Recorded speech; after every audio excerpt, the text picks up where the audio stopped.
Pemirsa, salah satu tradisi yang saat ini masih dilakukan masyarakat Gayo Lues adalah tradisi wirid bejamu.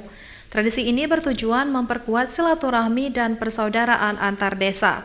Mereka melantunkan surat Yasin dan salawat Nabi yang diakhiri dengan jamuan makan bersama di rumah warga.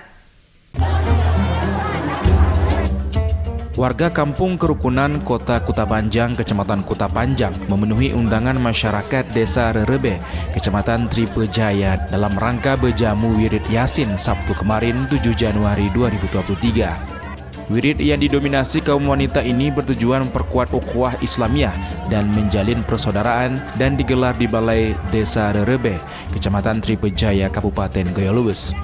Kaum ibu dari kedua desa terlebih dulu melantunkan surat Yasin secara bersama-sama.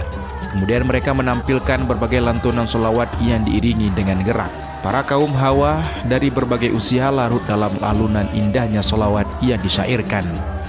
Usai melantunkan sholawat, warga desa Rerebe membawa sirinen atau saudara untuk dijamu di rumah masing-masing dengan berbagai lauk pauk yang dihidangkan.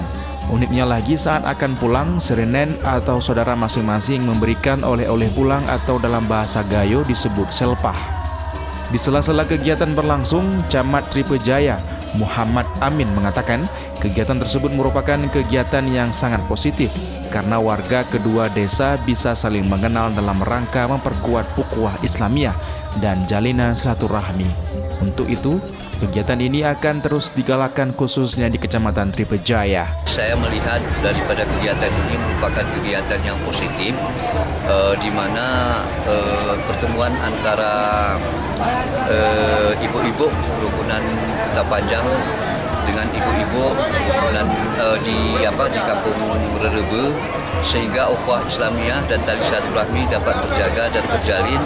Dan kami melihat dari segi sosialnya juga mereka akrab, sehingga dalam tanda petik mereka menjadi sembilan. Dalam wirid bejamu itu, ratusan kaum hawa dari kedua desa sangat antusias mengikuti kegiatan tersebut. Dari Kabupaten Gayo Lues, Dosaino Ainus melaporkan.